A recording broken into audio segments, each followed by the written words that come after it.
और सावन से ना भादो दुबर, और सावन से ना भादो दुबर, फागुन से है चैत ऊपर, और सावन से ना भादो दुबर, फागुन से है चैत ऊपर। अरे गजब रंगदार रे है चैत के महीना। अरे आमटी कुराई जाता, महुआ को चराई जाता, अरे आमटी कुराई जाता, महुआ को चराई जाता। अरे रस से रसदार है चैत के महीना।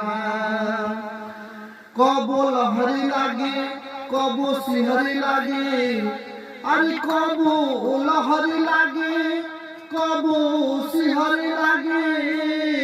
अरे किस्म किस्म के बहे लागे बेयार रे चैतवा। गेहूं के कटाई होला, नौमी के पूजाई होला, अरे गेहूं के कटाई होला, नौमी के पूजाई होला। लेके आवे गजबे बहार रे चैतवा के।